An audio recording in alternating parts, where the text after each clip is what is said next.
Welcome to another episode of Money for Nothing, the podcast about music and capitalism. Well, folks, we're going to do a freewheeling episode, little end-of-year special, looking back on all the juicy stories of 2024 and look towards the future. But then Sam got sick and we kind of ran out of time. But no worries, we got something great for you instead, which is Sam's interview with Andrew deWaard. He wrote a book called Derivative Media, How Wall Street Devours Culture. The book tackles how the financial sector and financialization are changing the cultural media landscape. And he argues, simultaneously, it's dismantling the creative capacity of those cultural industries. In other words, feel like Drake is still everywhere and every third-rate knockoff? Are you tired of all those Marvel movies? Well, as deWaard argues, it's not necessarily a lack of creativity, but Wall Street is to blame. The book covers film, TV, and of course, for our purposes, popular music. deWaard, who is an assistant professor in media and popular culture at UCSD, and Sam did a great little dive into his book. And then as a result, it really comes off as like a very contemporary critique of today's form of capitalism. Before we get to that, as usual, be sure to rate and review us and subscribe to our Substack, Money for Nothing, the number 4, moneyfornothing.substack.com. Okay, here's Sam's interview with Andrew deWaard about his book Derivative Media, How Wall Street Devours Culture.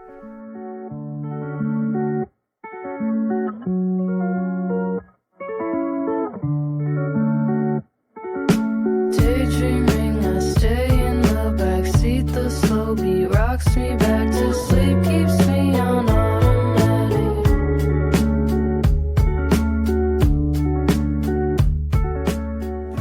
Okay, our guest today is Andrew deWaard, who's a professor at the University of California, San Diego, who works on media and media consolidation and capitalism, among various other, in our kind of contemporary streaming era, among many other things.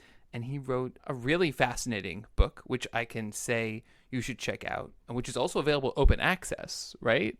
Which is amazing. So you can like go and check it out right now. Called Derivative Media: How Wall Street Devours Culture. And yeah, it's a really fascinating book. And as you'll hear, it pushes I think a little bit past the kind of like music centric approach that we normally have here on Money for Nothing. And that's partially because the story he's telling really requires you to look at a lot of different culture industries and see trends across them and see how they interact, and how they've created our all Marvel everything moment that we are stuck in like a fly desperately attempting to get out of tree sap. Andrew, thank you so much for coming on the pod. We really appreciate it. Thank you. Pleasure to be here. So I'm going to start off like with a really, really basic question, but also I think a kind of a big one, which is what, to you, like what is this thing, derivative media, and why is this story a story that really looks at, I think, a lot of the like large scale corporate dynamics that define our media ecosystem? Why do you think that story is so important? Yeah, absolutely. So derivative media is sort of using this pun, I would say, of derivative content you're used to, right? You know what that means. It's endless sequels, franchises, interpolations, samples. Everything looks or sounds like something in the past. It's derivative of something previous, right? That's one meaning. Another meaning of the word derivative on Wall Street is very different, which is a financial instrument that allows you to make a speculative wager on often a price rather than an actual commodity. So the instruments like futures, options, swaps, these allow investors to speculate on the price of corn. Is sort of where it originated, was with farmers and wholesalers trying to hedge against certain risk, but has increasingly been abstracted away from the commodity and more about prices, currencies, assets in general. But so you have a bunch of investors who have nothing to do with the actual product or commodity, and instead are trading, making millions, billions, creating this derivative market that is in fact trillions of dollars, that sits on top of a, quote unquote regular economy. So as I was researching the current state of the cultural industries, I discovered that there was a lot more direct Wall Street investment than there used to be in the past. There were these venture capitalists and private equity guys sitting on panels at Hollywood conferences. That's how I came upon this project. And that derivative nature was more than just, an investment strategy, that there's actually a sort of derivative logic, that there's this financialization is more than just trying to make money off something through investment. It actually shifts the process itself. So that's the two main meanings of derivative media are this sort of parallel, or this relationship between derivative as a financial instrument and derivative as a evaluative sort of feeling about film, TV, and music today.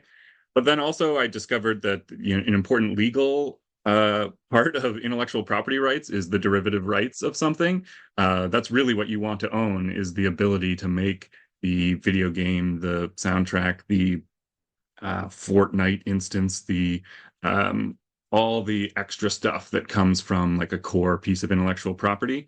It's within the big companies in the media market. That's where they're making most of their money. So derivative rights. And so it's looking at this, sort of complicated knot of derivative rights, derivative financial instruments, derivative content. I think that's all pretty related.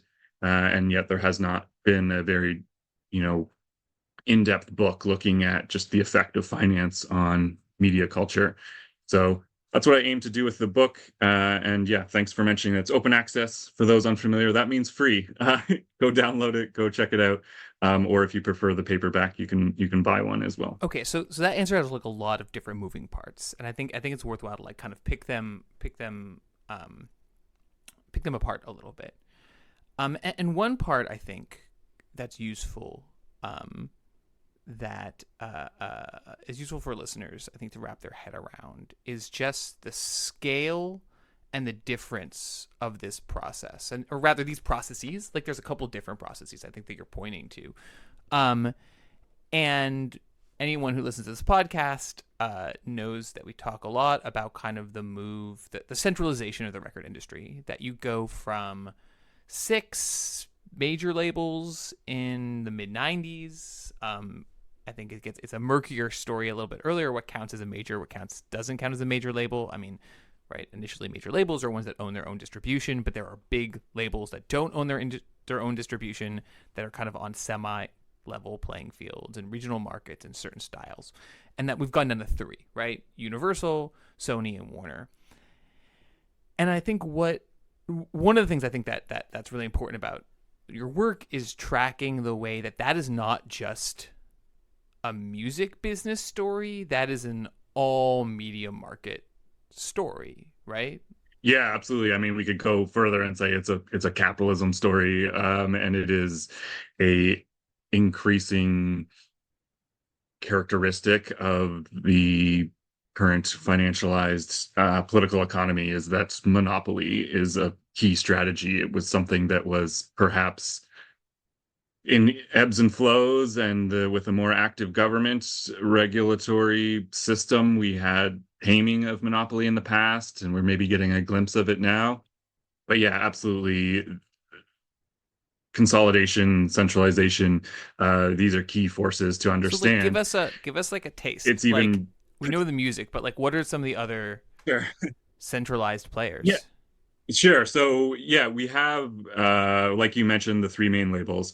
We have this really under-acknowledged conglomerate in Liberty Media, which has gobbled up a lot of different aspects of radio, but also has a big investment in Live Nation and Ticketmaster, and is run by the CEO, John Malone, who has a long history in consolidating cable television.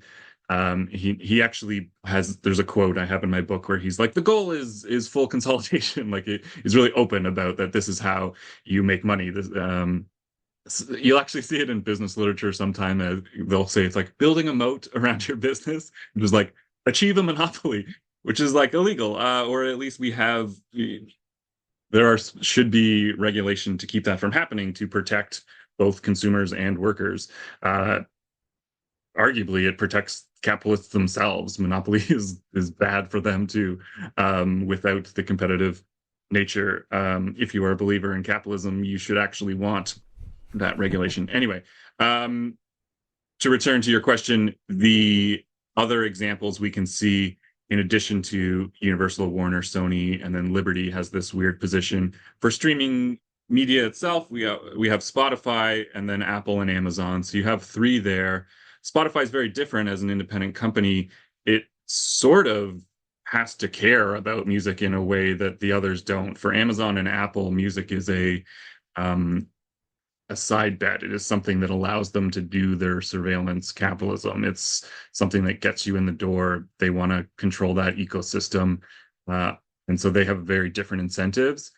But then moving to other aspects of the cultural industries, in film and TV, which used to be very separate industries, but were allowed to sort of merge over the years, we kind of only have Disney and Netflix left. I mean, Warner is separate from Warner Music, by the way. Yeah, Warner Brothers was part of AT&T, recently got spun off and is part of Discovery, struggling really badly, being horribly mismanaged. I would argue because of the influence of hedge funds, which we can return to.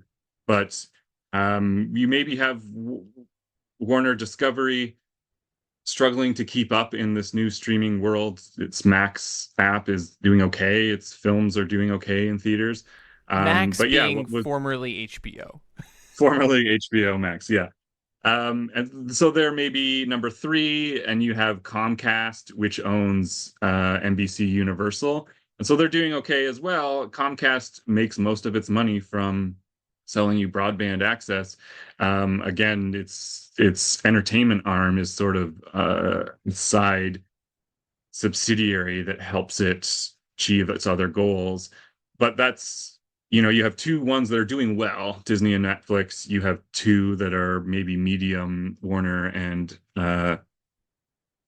Comcast. And then you have Sony, which is the only one that hasn't really gone into streaming, but is part of a conglomerate that is one of the big music labels and has historically been more interested in hardware, selling televisions, video game systems, etc. So it's doing okay, but it is, a bit different than the others.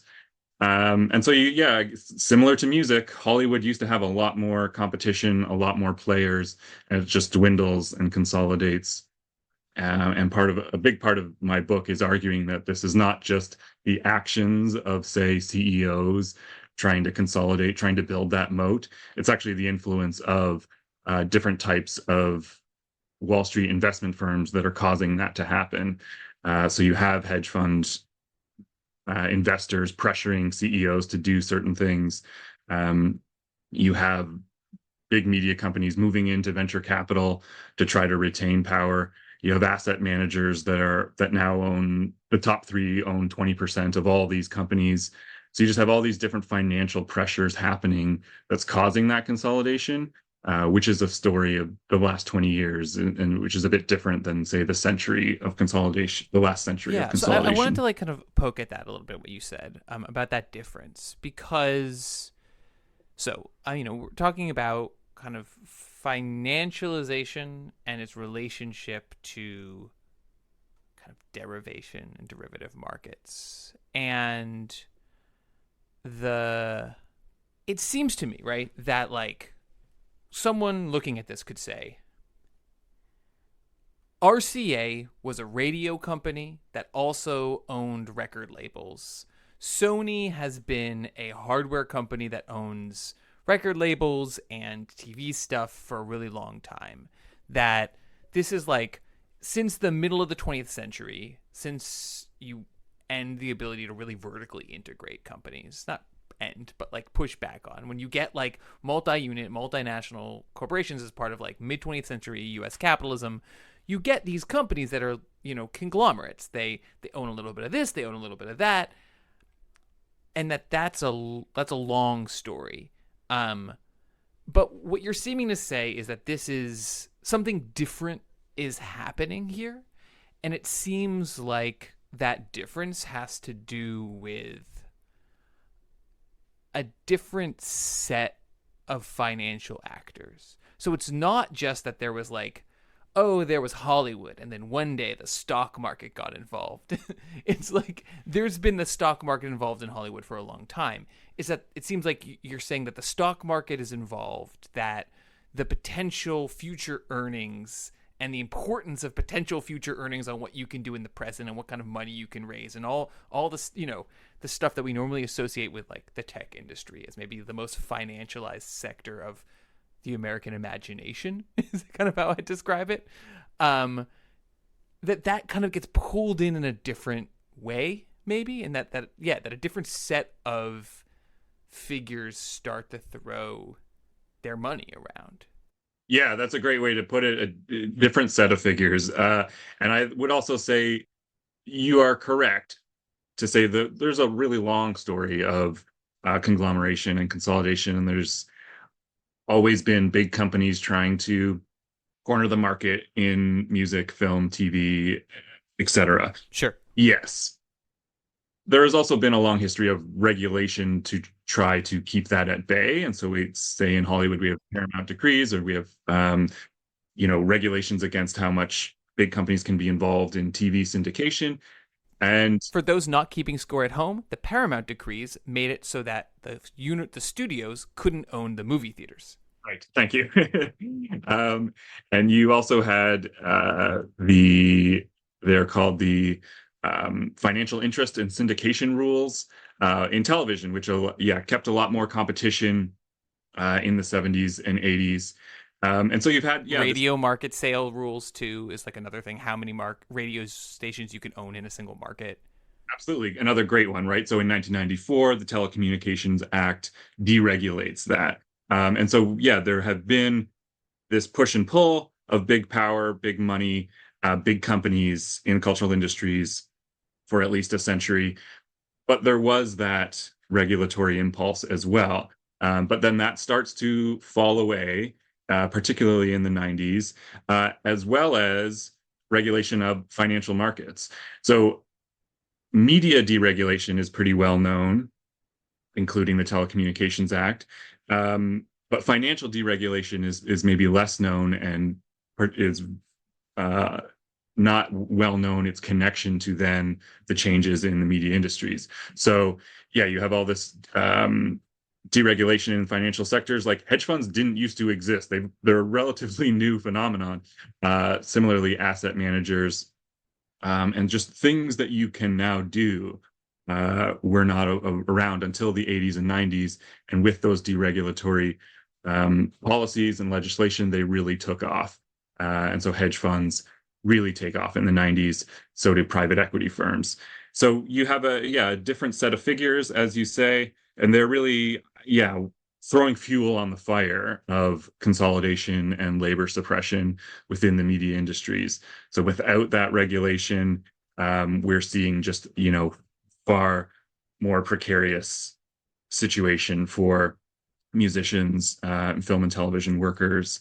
And I would argue that is a downstream effect of financialization, not just consolidation and big corporations that we're familiar with.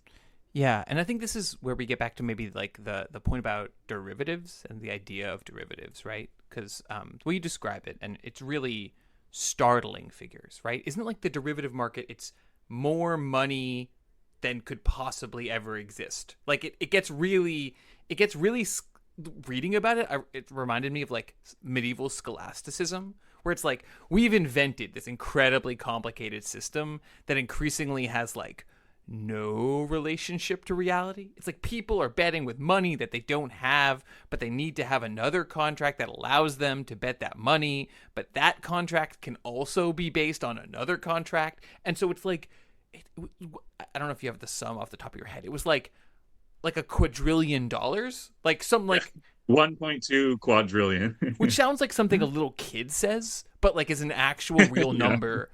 I frankly was reminded upon reading this book.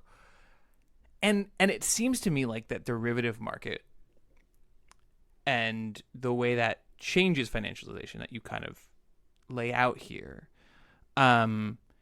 is, and by financialization we're talking about, in my mind, it's kind of like access, or like making things accessible to trade on the market, kind of broadly, right? Like turning them into ones in which the finance industry can see it as a viable object of sale. And I think that this idea that you mentioned a little bit earlier, and I'd like you to go a little bit further into, about derivatives and the way that they can take a commodity, whether that's like wheat or the newest record by Pink, and then kind of pull out the bits and pieces and sell them without necessarily having that much to do with the main thing itself. That seems to me like part of the difference of these players is that maybe in the past, you've got a publicly traded company. You can be, I love the phrase disciplined by the market. You can be disciplined by the market, but like you're in the business of making music widgets. So like at some level you have an investment in like music and music widgets, and maybe the people in your office, like if they didn't start off in the music widget making business, they like came over from the film widget making business, and like they've like lived in California and they're like one of those Hollywood folks. But it seems like the kind of what you're describing is like almost like the aesthetics of this like derivative capitalism is that the thing being sold doesn't matter anymore. And it means that the money that comes in and leaves is trying to do different things. It's like it's hot money in a different way that's trying to come in and exit and doesn't really care about, like, it isn't socially situated in the way that older forms of capitalism were, maybe. Yeah, absolutely. That was an excellent description of it. And, folks in music or Hollywood may decry the age of the media mogul who is all powerful, but like you say, was interested in the widget that was being made, had connections and relationships with talent, with unions, with how that culture worked. And there was a sense that quality mattered. Now you have the ruling class of music and film and TV as being a bunch of mostly men with MBAs who are coming from Wall Street and who have a very different approach. And yes, it is just numbers on a spreadsheet for them.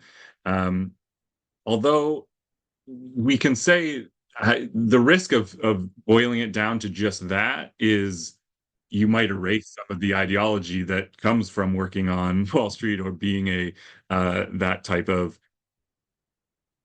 having that sort of worldview. So for instance, a good example of derivatives having a global effect is in 2002, Lula is elected, from the Workers' Party. He's elected in Brazil, and a bunch of derivatives traders are like, well, this isn't good for the bottom line. Immediately devalue the currency, right? And so that has a clear political effect, right? There is a ideology there. And so it's not as if they're like just wanting to make money. It's that their actions are clearly ideological as well, right? So what you're telling me is they're not just suits, they're evil suits. Right. I'm saying they have a particular ideas that are worth understanding, and that it's worth understanding as violence, right? Yeah. What they did to Brazil, but is in many economies, Argentina, Thailand, Turkey, they crush a left-wing opposition through just trading on their currency.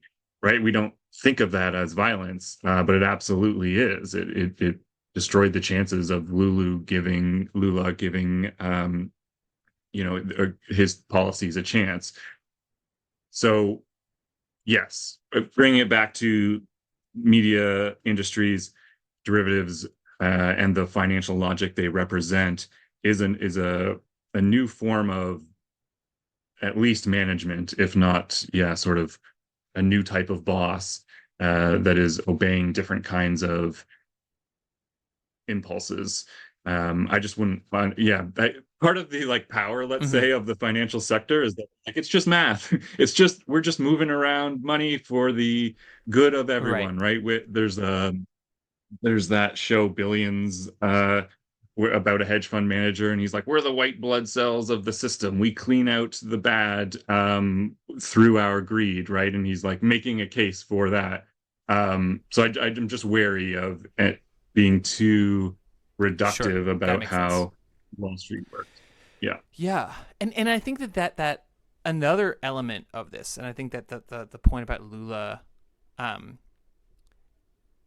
the potential of derivative markets to impact large scale events in that way also points out, and something I think that's replicated within the new, keep wanting to make it an adjective, like derived, which is awful, music industry, derivative based music industry is it's that there's a, it seems like there's a weird, like almost like ontological heterogeneity of potential activity, and that's also a horrible thing to say, but what I mean is like you need X amount of money, and we're talking like billions, and a certain setup to play, and that this is you talk about Brodell and the different layers of capitalism in the book, and like this is a layer of capitalism that is very hard to get access to. So it's not like you can there's no linearity, right? It's not like you can get bigger and bigger and bigger and bigger and you're finally there. It's like certain players have access to certain kinds of activities in this, like they can make derivatives, they can derive things, and partially because of their power to make derivatives and derive things, and other players can't. And that really stuck with me because I mean I think one of the things that you trace is that this is both like a set of business practices and like a set of cultural practices almost. I got thinking about the ways in which the major labels in their activity, and you described this really well, I think, are defined by producing derivatives now, are defined by how they profit from various kinds of derivatives, whether that's the power of their catalogs, of the IP they hold, whether that's the kinds of relationships that they can make with new tech firms, with streaming services. It's all these things that you need a certain level of power to do, and that like Sub Pop could never. Yeah, absolutely, right? This is a very under-acknowledged aspect of monopoly, is not just like gobbling up your competitors. It is operating in a cartel with the other big players so that no one else can enter the market.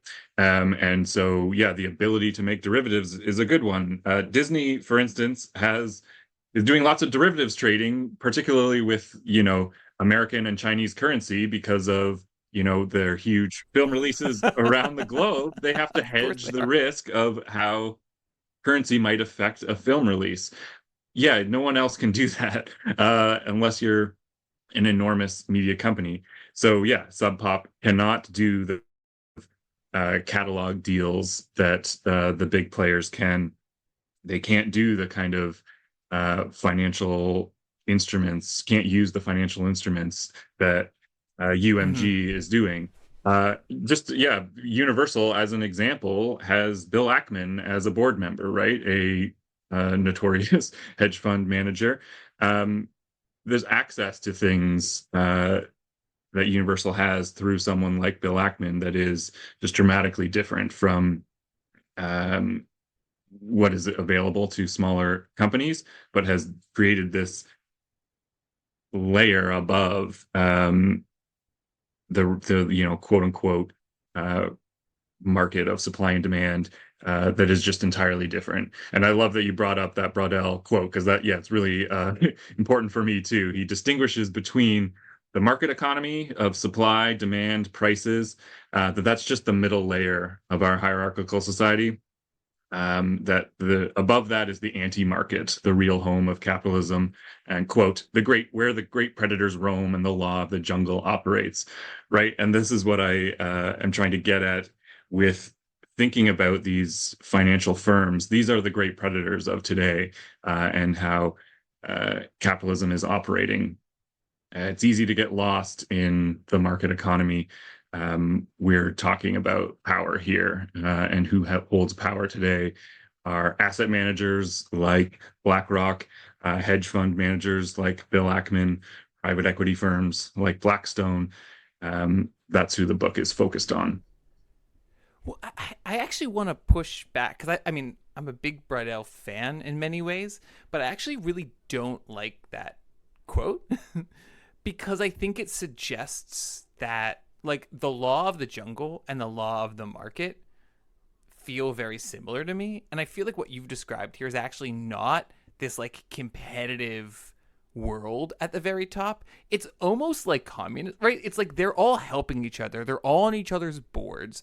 Like the three major labels are in tentative competition with each other, but they're not like trying to drive the other ones out of business exactly. These companies are like, there's some pushing, but there's also a lot of, it's not the open market the way you might think. But Well, maybe I I'm think, wrong and you disagree.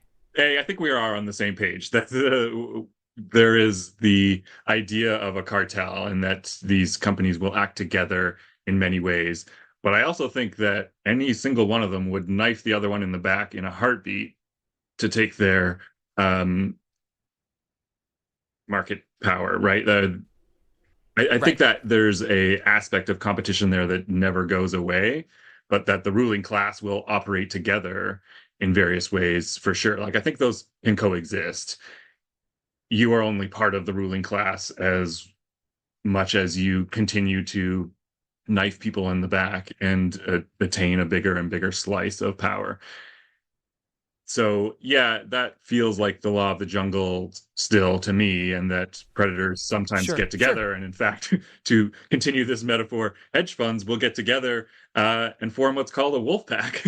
Predators roam together. And so in this case, hedge funds, this used to be banned, but now hedge funds are allowed to communicate with each other. And so they might, a pack of them get together, buy out a huge chunk of equity of a company and say, look, pay us dividends and do stock buybacks to raise our stock price to increase our investment, or else we're going to attack you publicly. And they do that with these, so-called activist letters. They get people on board. They say, look, fire your CEO or, lay off employees, do these various things. Or else, we're going to get our members on the board. We're going to we'll institute these changes ourselves, right? So that is nothing to do with supply and demand, and everything to do with just raw power.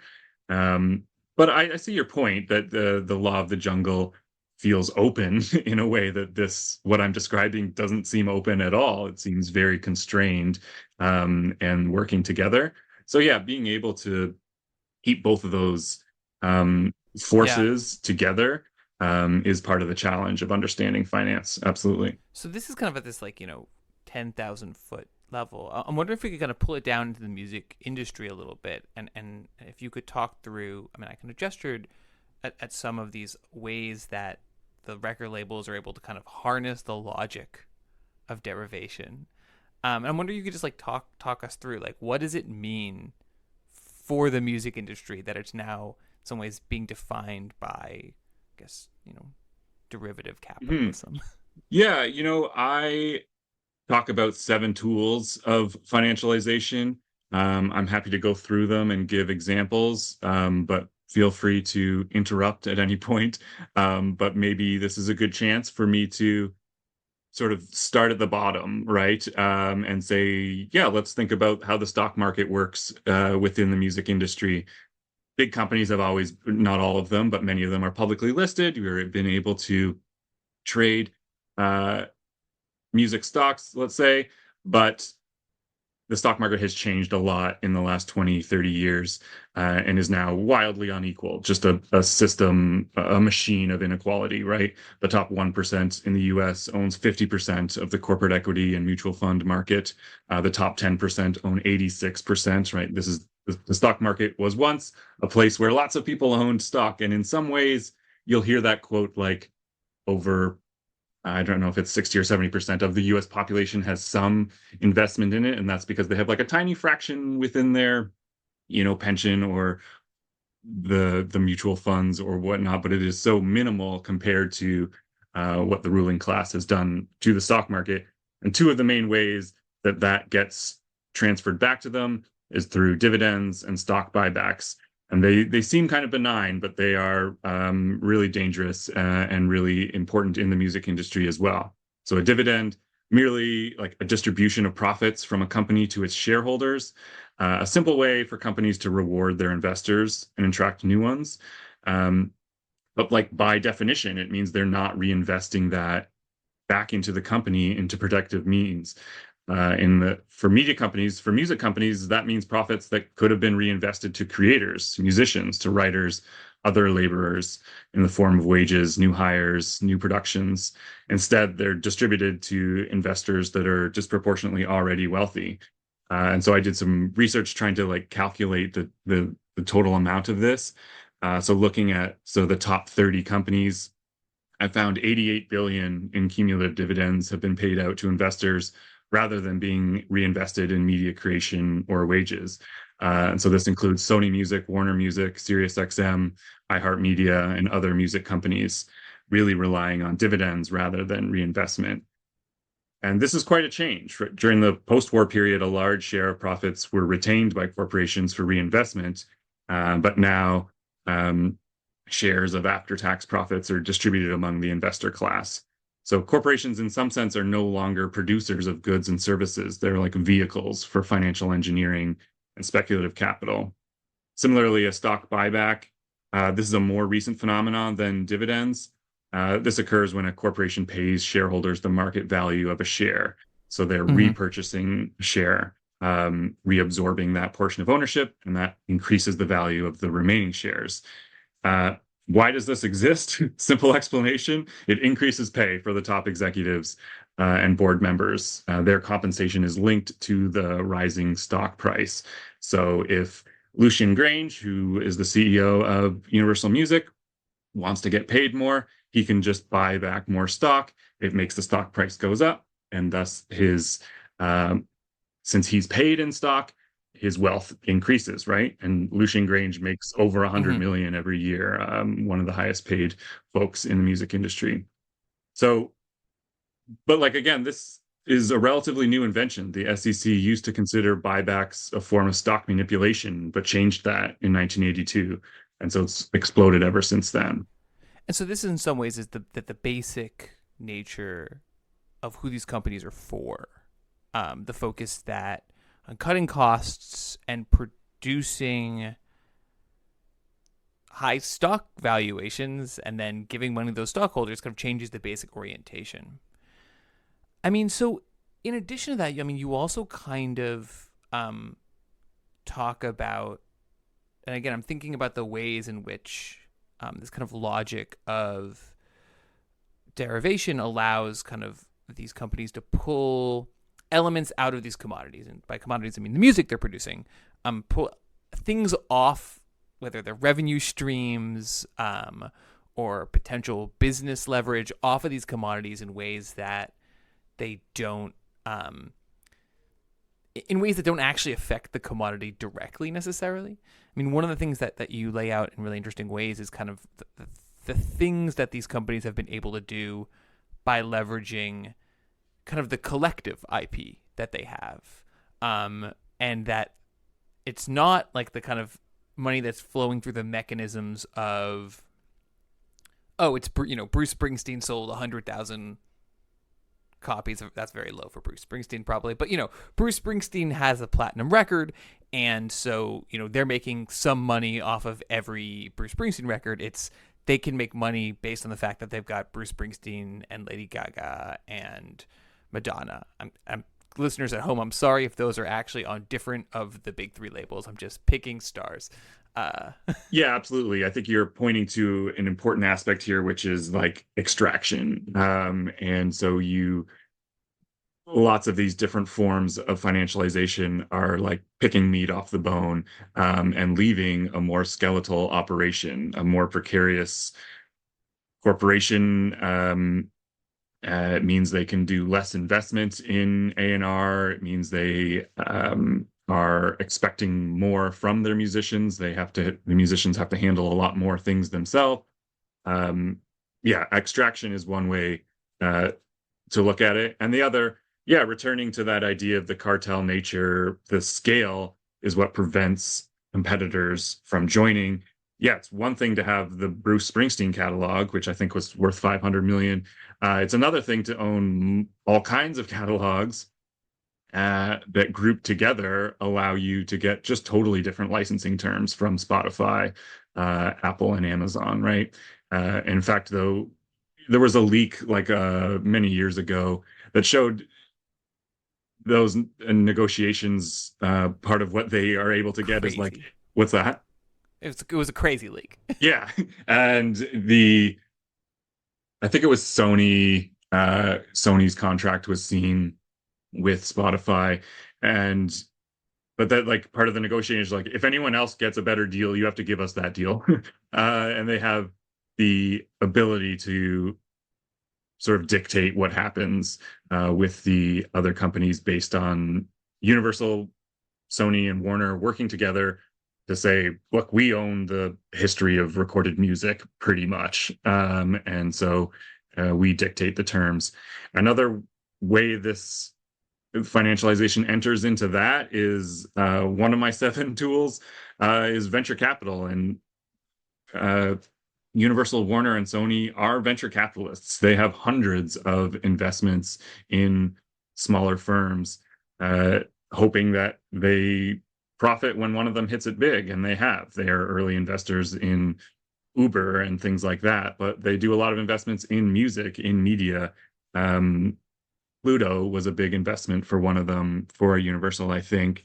And this is one way to, you don't have to share any of those profits with musicians, the ones you make through investment, but you also control what happens in the music industry by investing in like the next thing. They're often investing in companies that try to understand young audiences, right? Yeah, outsource your research to a firm that you actually make money from when they are successful, and then you buy them out when they become big enough, right? Yeah, this is the like way that monopoly works, is often through financial means, including venture capital. I mean, though, I can't believe I'm saying this, but like in defense of the major labels, I do think that there's an interesting thing. And this kind of gets to like one of my fundamental questions, right? Which is like, we've kind of talked about it both ways a little bit so far, is that this process of financialization as kind of an inherent tendency in contemporary capitalism, and financialization as like a result of specific political decisions. And it does feel a little bit, thinking about, the music industry, and it's really, there's remarkable stuff about this. I had no idea. I mean, I know there's investments that these companies make, but thinking about them as kind of systemic music sector venture capitalists and the power that gives them was really, really interesting. But, thinking again in that like the political or the contingent way, these are companies that got their lunch eaten by Apple in 2004 or 2003, right? Where Apple sold God knows how many iPods. This is like one of the things I think about all the time, right? So many iPods against IP that they didn't own. And sometimes, right, like IP that there was no way to get onto those devices legally. And Apple walked away from the music industry as the first step to becoming Apple, like as it currently is. And the music industry had, not the death that was widely proclaimed and not particularly accurate, but certainly like a bad couple, like 8 or 9 years. And I think, had they had a real stock in Apple, how different would the music industry look now? Had they had a real stock in YouTube, how different would if the major labels owned 15% of YouTube, which, this is like based on nothing, but like if they had gone to YouTube in 2005 and said, we will license every piece of music that we have to you, give us 15%, the result for YouTube, where every single piece of music that had ever been recorded was already available, wouldn't have been that different. But the major labels and the music industry would be in a very different space. And so sometimes I do see this as like a defensive, historical contingent reaction based on like a very the specific set of companies, their specific histories, and like the almost exclusively, but certainly not exclusively, people at the top, guys at the top of them who are like trying to avoid mistakes that they saw. I don't know, like Edgar Brumfield. Yeah, you are correct to note the dark years after Napster. The historical record would show that they made many mistakes, not just failing to adjust for a new consumer behavior, which is wanting to listen digitally. And like you say, Apple kind of ate their lunch there for a bit. But the music industry, particularly the big labels, had gotten fat on CD sales, were lazy, were not competitive or innovative. They did try to create their own streaming service pretty early and work together to do that. Failed to. Apple, in some way, was able to deliver what users wanted. So are they defensive in particular ways? Yes. I guess I would be careful to like, where are we ascribing agency here? Sure. The music industry itself, I don't know. Some folks would even disagree the fact that there is a music industry, that there are many industries, many different sectors that are involved. Absolutely. But then I would say the agency of a music company has changed a lot, as we discussed. It's MBA educated financiers running things now, and that was perhaps a symptom of those dark years in the early aughts when financial discipline needed to be imposed. Now, a good example of that not working out so well is EMI. Now, you mentioned earlier there used to be 6 big labels and down to 3. Well, the last one to be lost was EMI because a private equity firm bought them out and just totally did not know what they were doing. And so they, imposed their financial discipline, cut costs everywhere, and just blew it with regards to music sales. They didn't know what they were doing. And this happens a lot with private equity firms. Private equity is such a strange phenomenon. First of all, it sometimes gets confused with like, oh, is it just the opposite of public equity? Like, is it something not on public markets? Actually, private equity firms refers to a very specific type of financial engineering, which is when a investment group buys a company using debt which the company owes itself. So when it was called Terra Firma, this investment group that bought out EMI, so we need X amount of money to buy it. We're going to raise that debt. But the person who is on the hook for that debt is EMI. So it's this weird sort of loophole. There's lots of loopholes that private equity takes advantage of. But the idea that if it goes bankrupt, it's not really a huge loss for the investment firm. They're using leverage and debt to which they are not responsible for. But so they bought out EMI, ran it into the ground. Eventually, Citibank has to take it over, one of its biggest creditor. And then what does Citibank do, they turn around and sell it, right, to whoever's going to buy it. It's going to be one of the majors. So it's Universal and They Sony get split it pieces a of little it. bit, yeah. Yeah, it's like I think Sony got publishing and Universal got recording, Someone right? got Parlour. Like one of the big UK labels gets spun off separately. Right. And so, but that is a continual effect within the history I'm documenting here is that financial firms, particularly private equity firms, come in and run something into the ground, and then it adds to the consolidation. So they're either succeeding by, stripping it for parts, so-called streamlining it into something more profitable because they've, gotten rid of benefits, gotten rid of a union, done lots of layoffs, done all this consolidation, or they just that process fails and then it ends up being bought out by one of the other big companies. So yeah, private equity is another of the really big factors. They did this to EMI, they did it to Warner Music early in the aughts. They did it to all the big radio stations, iHeartMedia and Cumulus, or radio networks, I should say. And then just recently, Blackstone bought Hypnosis, right? Another type of odd financialization that's occurring within the music industries. Are these, so-called song management Oh, firms. yeah.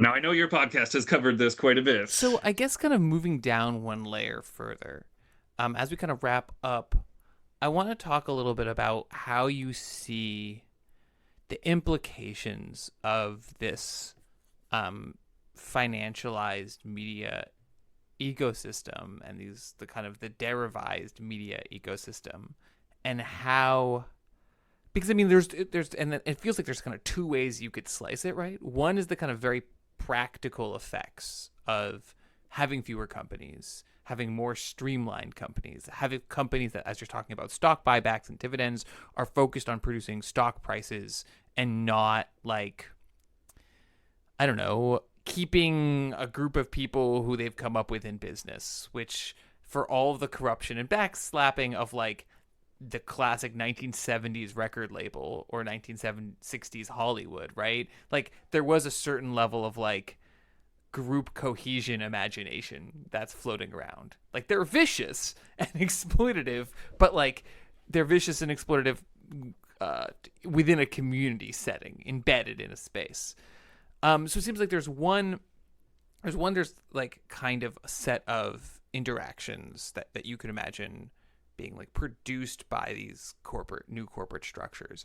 And the other, and this is I think a really, really interesting tact of this book, is that you really focus on the ways in which kind of like the cultural logic of derivation impacts the media, how music and film and television are actually like functioning, that the logic kind of trickles down in all kinds of interesting ways. Yeah, happy to talk about the effects as well. A big part of the book is looking at the different types of financialization and trying to sort of educate readers about how Wall Street works. It pretends that it's this really complicated thing when I think it's actually really basic. They kind of steal money from people or they gamble in particular ways. And so I am at pains to try to, explain it very simplistically. This is what a stock market is. This is how executive compensation has risen and how it affects how companies are operated. This is what a private equity firm does. This is what venture capital does. And it's sort of subset corporate venture capital. Like as we discussed, Universal Music has its own venture capital firm within it. This is what an asset manager is. This is what a hedge fund does. And this is what a derivatives trader does. That's like the core of the book, is describing those and then giving examples of how they operate in the media industries. So examples within music and within film and television of how those different tools of financialization operate. That's part one. Part two of the book is, what are the results of this? How does this financial logic, this derivative logic, sort of trickle down and become part of the cultural outcome of a media sector run on finance? So there's a number of ways to look at this. The most immediate is like originality. And so in music, we see a lot more interpolation, sampling, covers, remakes, a Sure. reliance on the past and remaking things. And certainly we see this in film and television. You can't miss it. The idea that so much is made on something that already exists. We did a study with the what we call the Macro Lab at UCSD, the Media and Consolidation Research Organization, where we took the last 25 years or so worth top 100 movies, checked which ones were like original or not, or like were derivative in some way, and found that as recently as 1988, more than 40% of theatrical US box office sales were achieved with original stories. But by 2019, that share had fell to just 6%. Meanwhile, franchises had risen to a quarter of the market, and then the 3/4 of the market is some form of derived or adapted content. So I think we see that across film, television, and music, this reliance on what industry folks will call pre-sold property. That'll be their explanation. Like, well, we already know this is successful, so we're just going to remake it in a different way, tweak it so that it is appealing. People have too many options, and so we help them out by giving them something they're familiar with, right? That's one explanation. Another is the idea of synergy, that because these big entertainment conglomerates have subsidiaries in film, TV, music, video games, social media, literature, music, everything, but they want to be able to have something like a comic book is a good example that they can market across different subsidiaries. That's another good explanation. It's certainly a factor. But as we've discussed, the cartel effect, the idea you rely on IP and derivative content because no one else can do that. No one else owns the rights of Marvel or Star Wars. You want to keep increasing your production budget.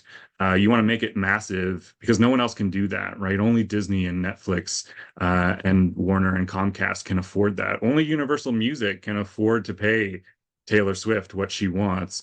Only, I think it's Universal as well, has Drake, right?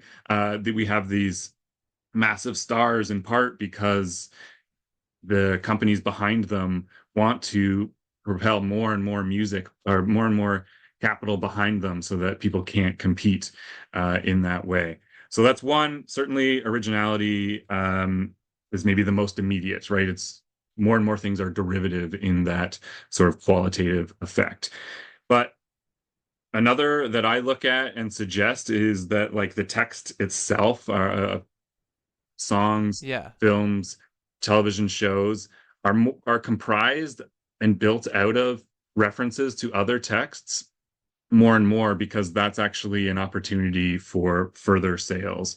So I use 30 Rock as a TV show, but sitcoms in general are constantly making references to other things. And some of those are branded transactions. You are, I think, underselling. Dear listener, you have to check out the 30 Rock referential charts that are in this book.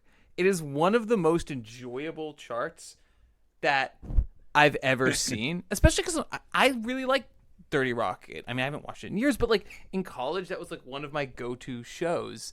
And dating myself, but always dangerous. But just seeing like the visuals of the referentiality is incredible. Well, thank you. And yes, I also love that show and was sort of I think you'd have to describe it as obsessed to say to account for what I did with it, which was document every single reference made on that show, and then start to play with that data and see what was happening there. And so yeah, there's over 3,000 references being made, and most of them are a Comcast property, right? A NBC Universal text of some sort, and those are ads for something else in the corporation that they don't have to pay for.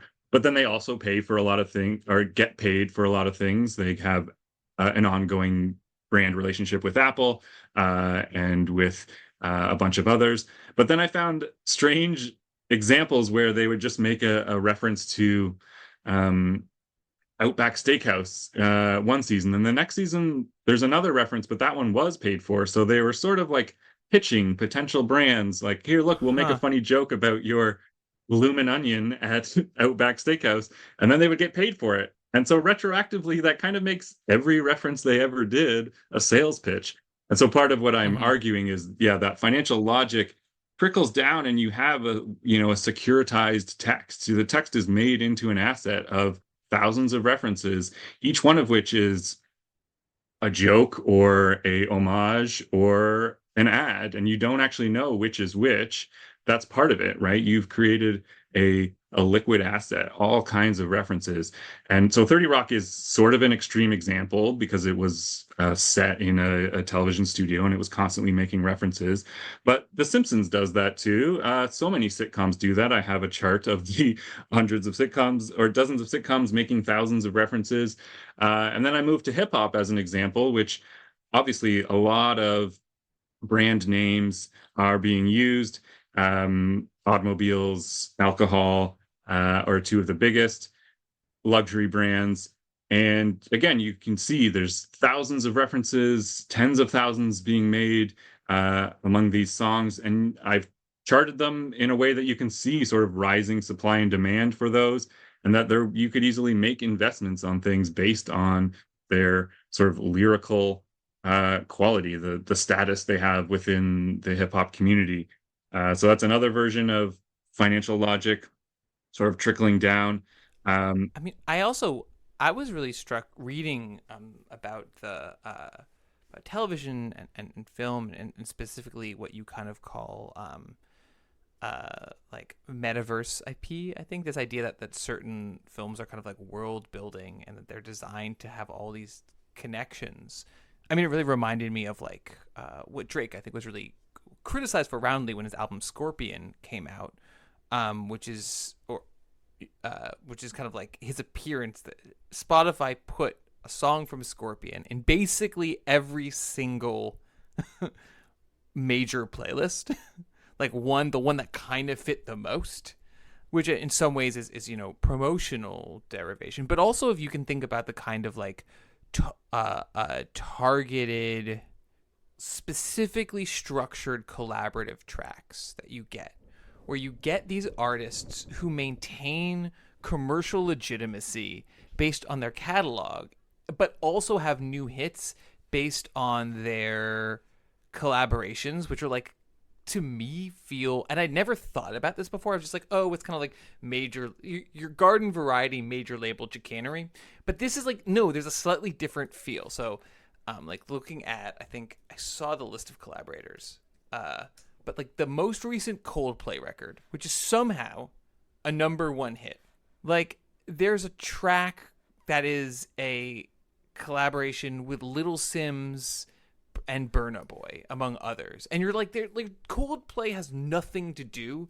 Like Little Sims and Burna Boy kind of have something to do with each other, but like Coldplay has nothing to do with those people. Like nothing musically.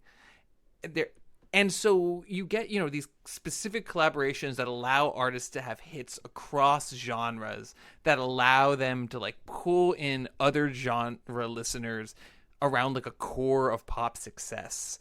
And it just, I'm like, yeah, this is hedging. This is how you hedge an album. And it does have this very specific financialized logic. I agree. And I think both the featured performers, let's say, and I think if you were to study the songwriters behind, you would see a lot of within the same corporation working together that, it's easy to bring over Burna Boy. I imagine they're on the same label. Maybe not. It doesn't really matter because it's easy to do a like joint venture from a Warner's artist with a Universal artist. But the idea is that you're bringing big brands together, creating this world of the biggest artists together, and you're trying to leverage that. Hedge, is a word we should be careful with. And like hedge fund is sort of named incorrectly. Originally, back in, I think it's the 60s, a hedge fund was a way to alleviate risk, to hedge risk. But that's not what hedge funds do now. They're not doing unrisky things. Quite the opposite. They're doing incredibly risky things, very speculative bets. But because they have so much capital, because they have so much power, because they have asymmetrical access to information, those bets pay off generally in the positive over the long run. Now, so yes, they are hedging. There maybe Coldplay is a aging band, and they're trying to hedge their bets by including some younger artists, bringing different audiences. I think there's as much a speculative aspect to that is like, oh, we have so much invested in Coldplay over the years. Let's try to let's take a risk with putting them Little Sims on a song and maybe getting that audience, right? You're performing experiments, let's say, with how that might pay off. But I want to return to the bringing brands together and this idea of the metaverse as something that was, mocked mercilessly, deservedly, when Zuckerberg proposed his inadequate version of it. But I do not think the idea of the metaverse is going away, particularly a corporate metaverse. And so I look at what I call brandscape blockbusters, things like Space Jam, the Lego movie, Wreck-It Ralph, the Ready Player One, things like that, which are loaded with different references. They're building this branded world, and that's one that a lot of consumers do actually want to live in. No, we like Zuckerberg, feet. We like feet. Embarrassingly The American limited people one. love feet. What's that? And that's why the Zuckerberg metaverse was never going to take on. It's, Yeah, they love cats and they love feet. Missed And out that's on that's that, the yeah. red-blooded American internet. And Disney knows what people want and have been Sure. building versions of the metaverse for many years.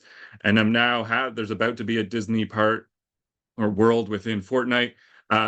They're absolutely going to do a version of this that will be successful, and in some ways already is. And so I don't think we should ignore it as a mistake that Zuckerberg made. In fact, the metaverse has been prophesized to us in so many Hollywood films for many years, and that now we can see that with to some degree in music as well, with the examples you say, and with how many musicians move into a more like multi-platform, multimedia sort of experience. And the other big, tech trend is AI, which similarly, Yeah. AI is going to be a huge boon to big media corporations who can train the AI on their own content. So Disney is almost certainly already doing this, training AI on its Marvel, Star Wars, and Pixar content, allowing it to, at the very least, suppress labor costs, if not eliminate labor costs when it comes to generating more and more content. R.I.P. animators. Yeah.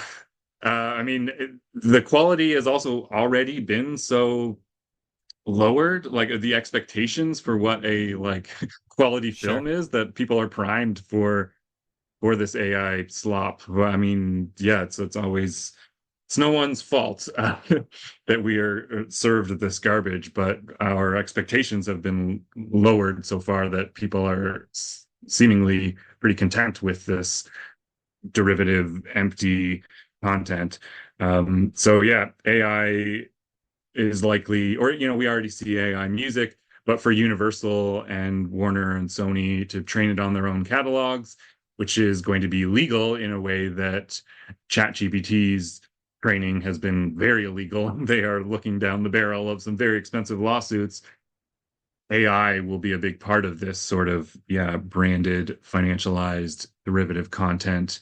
And if we don't fight back in various ways, we have a very dark cultural period ahead of us. Well, I think that's all for us today. Andrew, thank you so much for coming on the podcast and giving us a beautiful dose of doom and gloom.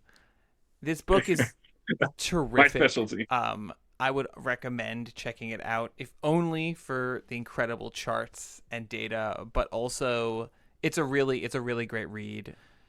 Again, we're talking to Andrew deWaard, author of Derivative Media. Andrew, thank you again for taking the time, and we'll talk to all of you in 2 weeks. Thank you so much. It was a pleasure to be here.